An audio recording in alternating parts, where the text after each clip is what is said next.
This is my super rare, go anywhere, 14-foot Roma sailing dinghy I recently got off Facebook Marketplace for just $1,200. In this series, we're restoring it so I can eventually take my son sailing.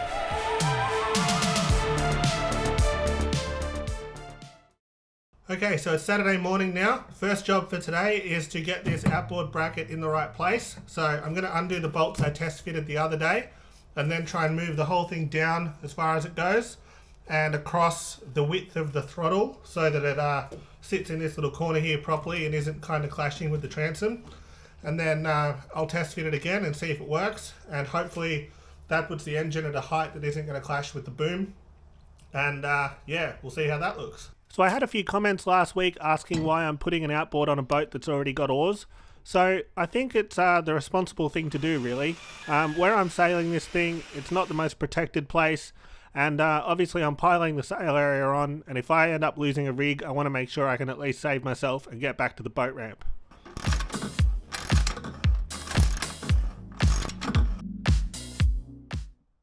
Alright, so second attempt at outboard placement.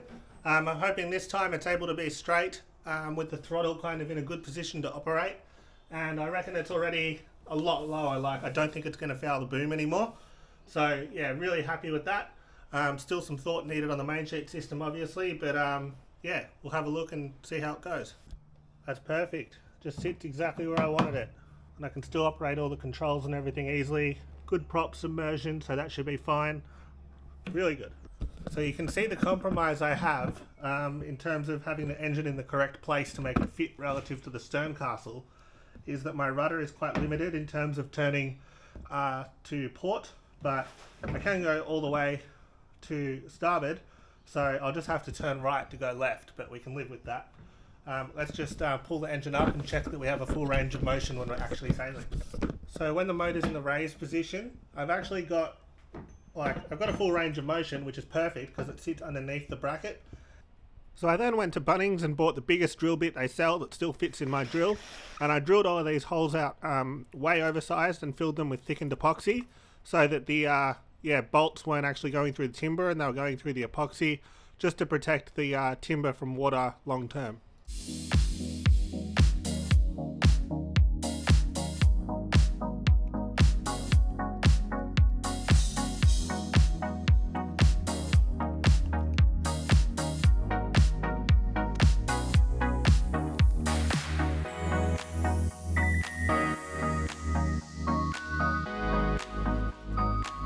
So the inboard end of the kite pole was looking pretty average where I'd cut the old track off, and I also wanted to do some work at the outboard end to attach some saddles so that I could put my fittings on at the end. So first I needed to attach the saddles. I learnt that super glue doesn't seem to glue them on for some reason. I then tried this other super glue that's like a gel, which was maybe a little bit better, but in the end that also didn't work. So then I thought I better bring out the heavy artillery and get the Araldite 5-minute onto it, which of course worked perfectly. I'm gluing these on because, I want to put all this additional fibre around it to kind of beef up the outboard end of the pole. And, I don't know, to me it just seems a bit more structurally sound than kind of riveting stuff onto such a thin pole like this. So that was my thinking there. Not sure if it's right or not, but we'll see. So the fibre I'm using on the end of the pole is basalt, which comes from a volcano. And then the inboard end was just some carbon fibre that I wrapped around it. And then I used the same Trojan laminating epoxy I've been using for this whole project, which has been really good. The basalt fibre is interesting because it's kind of halfway between fiberglass and carbon in terms of cost and performance.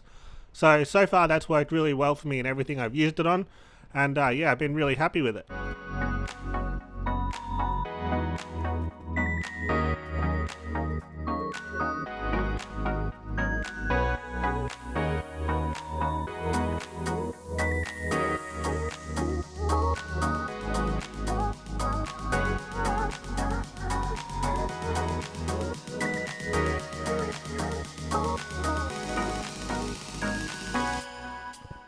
So it is about 10 o'clock Sunday night. Time to get back into it. It's absolutely freezing out here. I've got the heater and everything on. Yeah, gonna peel off the tape, see how the bowsprits come up. And then I need to sand all that back, get some clear coat on it. And then we'll see what time it is and if there's time to do the jib tracks and stuff. I just got to keep chipping away. There's so many jobs still to go on this thing, but want to get it all finished, so we'll keep going.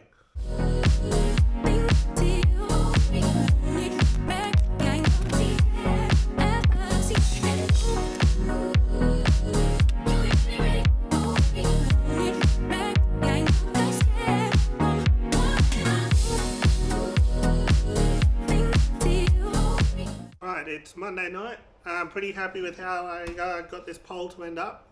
So I got my Basalt sort of uni lamination on the end to hold these saddles on. The saddles aren't actually really going to take any load. You'll see that of how I'm going to put it together at the end. And then my carbon on this end came up pretty good. So yeah, I'm going to put that aside for a little bit and tackle some other jobs on the boat and then clear coat this last once the shed's warmed up.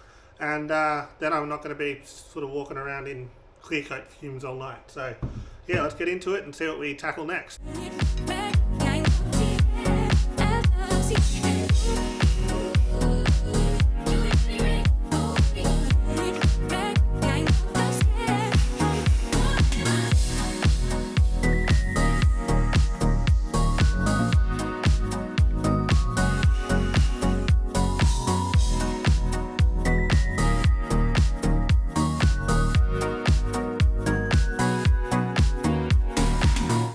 So just installing the jib tracks. So I've pretty much gone with the modern version of what I had before, which was just C Track. So obviously, as the name suggests, it's shaped like a C.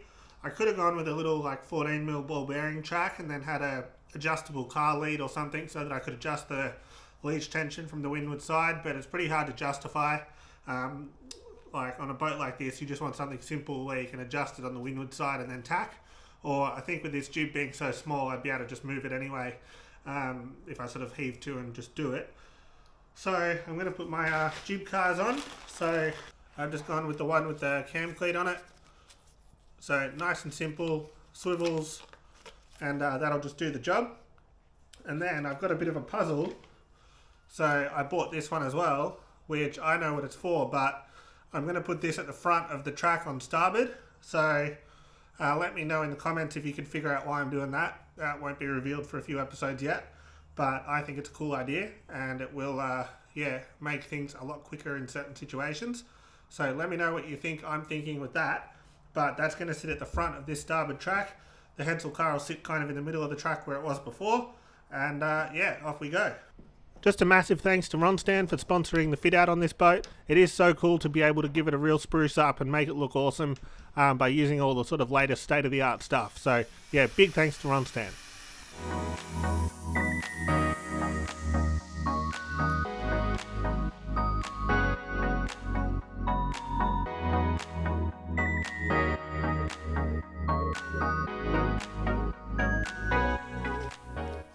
See, I reckon it must be better to have the plunger pin at the back, because when the jib sheet's coming in here and going that way, if you're trying to adjust it over the top of the pin, I reckon that'll be super annoying. So yeah, that's why I put it at the back, and I reckon that makes sense. Also, a massive thanks to the people on Patreon that continue to support the channel financially. It really is appreciated. Remember, if you're a Patreon when this boat goes in the water, you get your name on the stern castle there on our wall of Patreons.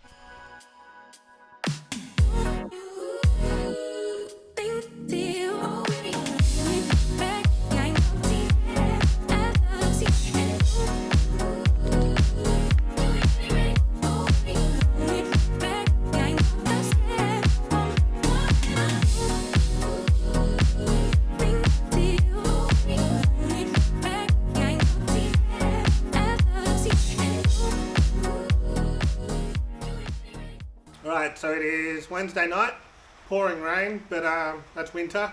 So I'm going to try and get that outboard bracket finished. So those holes that I filled with thickened epoxy earlier, I'm going to drill that to the right size. I've got the right bolts. I also got a piece of G10 plate, so I'm going to make some oversized washers out of the G10 just to really spread the load across the plywood transom and make sure it's nice and secure long term. Then get that on and we'll see how we're looking with this bowsprit. I'm really happy with how it's come up so far, just with one layer of clear coat. So another coat, I reckon that'll be looking really good. And hopefully tonight we can kind of dry fit all the bowsprit components. That means I'm going to have to go in the bow, which I really don't want to do, but got to be done. So I'll get that ticked off the list, and yeah, we'll be looking good.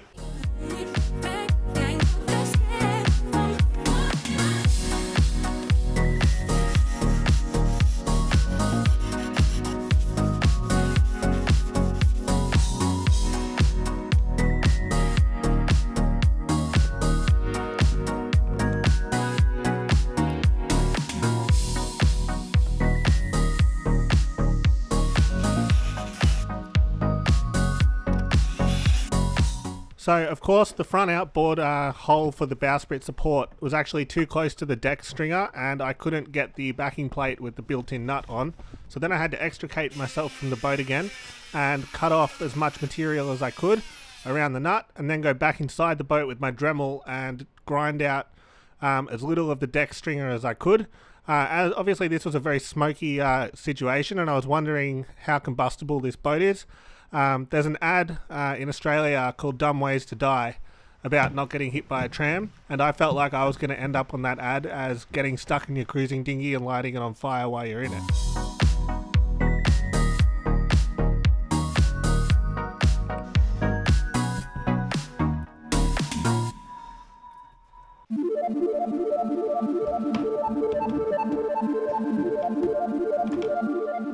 Of course, my clever plan to araldite the G10 plate to the transom so I could simply drill straight through lasted all of about 5 seconds before the G10 plate popped off and I had to hold it on and drill it out manually. So that all ended up going on pretty well in the end.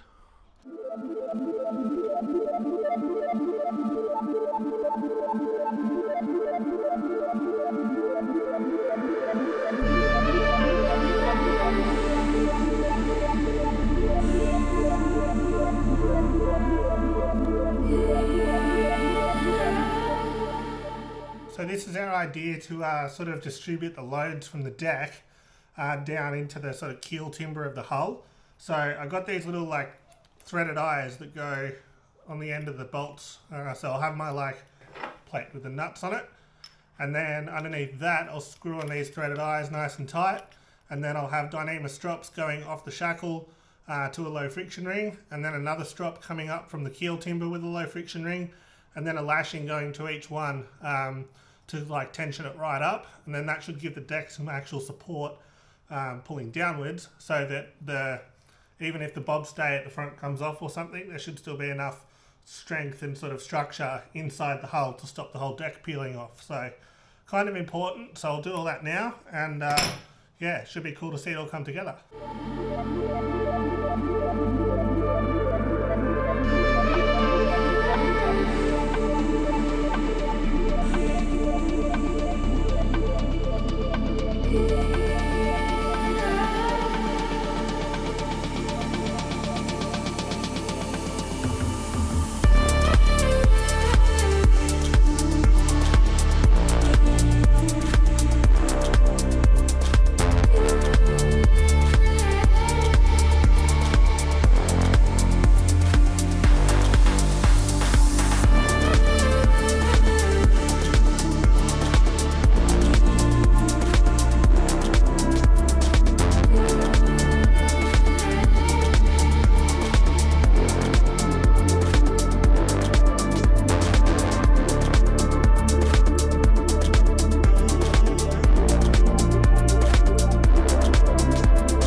This is going to be rather tricky.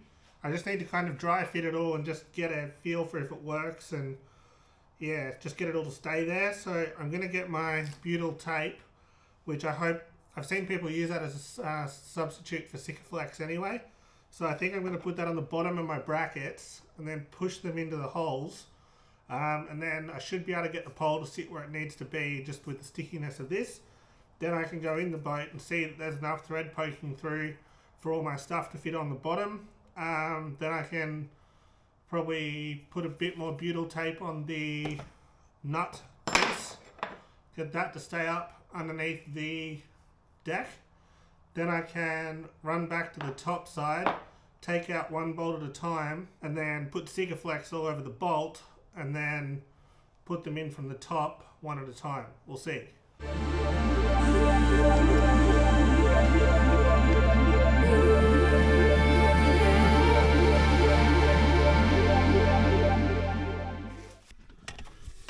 Quite tired of coming inside this boat. very squishy. Okay, now I've got to turn my feet around so I'm facing that way.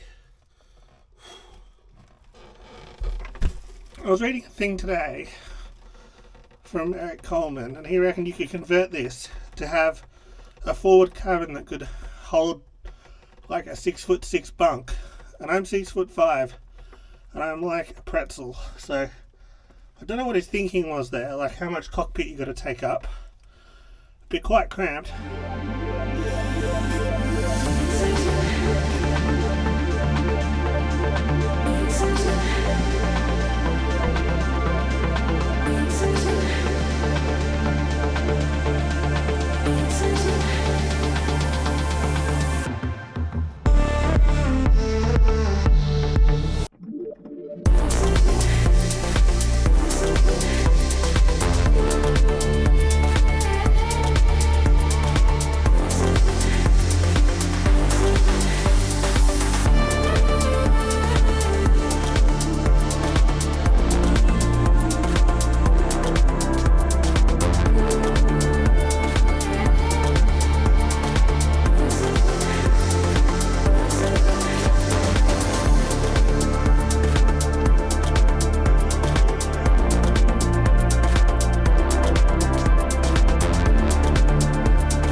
I'm going to incorporate this thimble into it so that the thimble sort of keeps the Dyneema open when you are trying to install the snap shackle to tension the bobstay. So this will be on one end, this on the other, and then remember you've got to do this when the boat's halfway down the boat ramp. So you kind of want to unhook it off the winch, push the whole boat back to about here, then you're going to kind of hang down off the end of the bowsprit, pull this bobstay cable up, which will have the snap shackle on the end. That'll be open. You'll feed that through the loop on the thimble, which is hanging off this end. You'll see why I'm not connecting it straight to here soon. One reason being it doesn't fit. And yeah, that's the theory. So I'll just put that together now.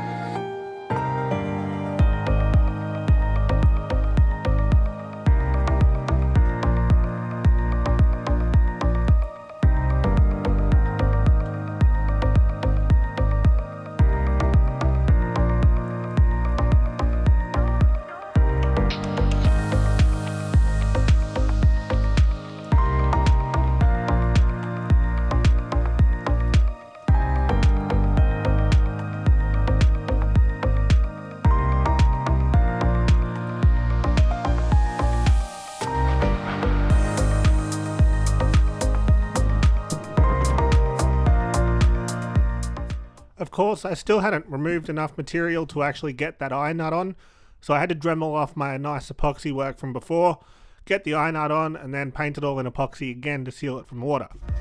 Come on, come on.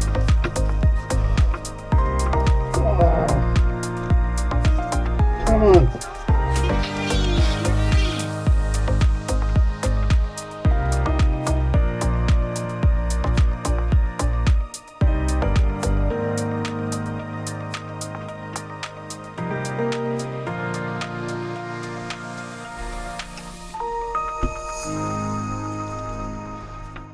Okay, so it's almost midnight. One more stint to put in on this bowsprit build. So I've got to get back in the front of the boat now and do up all those lashings I've put in there, and then that'll be this done. So yeah, just looking forward to putting these finishing touches on. I reckon it looks awesome. It's kind of got that kind of TP52 droopy bowsprit look, which I think they did to maximize life length. I'm doing it because my bowsprit is bolted to the foredeck that's on an angle, but yeah, I think it looks cool. So yeah, let's get back into it, finish this off, and hopefully we're in before it gets too late or early in the morning, whatever it is.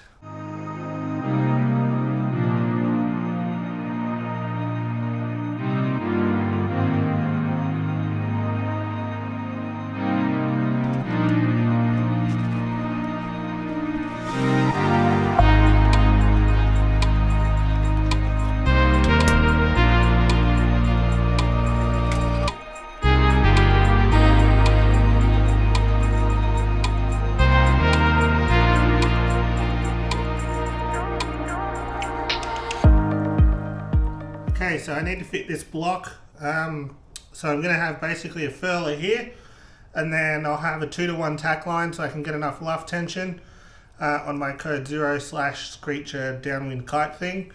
And yeah, I went with this block, which is a 20mm high load, so it's got the stainless sheave, and I wanted something that was basically as small as I could get it, so I can get the furler down as far as I can, basically to like maximize the luff length of the sail. There's big sails win big races, and at the same time I wanted low friction because I'm going to be trying to pull that furler back aft if I want to get rid of the sail, or if at some point I have multiple spinnakers and I want to swap them over on the furler. So yeah, I went with the smallest block as I can get, but with the lowest friction. So that's why I ended up with this one.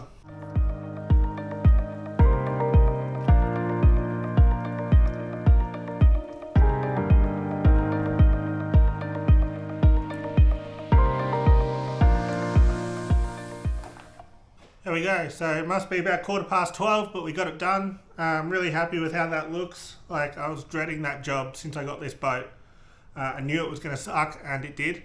So yeah, glad that's out of the way, because from here forward it's sort of some more straightforward stuff that I'm used to until we get to the electronics and stuff that I've never done before. But yeah, that'll do for this episode. So thanks for watching. Remember to subscribe. At the moment there's still like 19,000 of you that haven't subscribed but keep coming back. So remember, it doesn't cost you anything, but it makes a big difference to who can find the channel and how quickly we can grow sailing. So yeah, thanks for watching. Leave a comment. I love to read them. And yeah, I'll see you next time.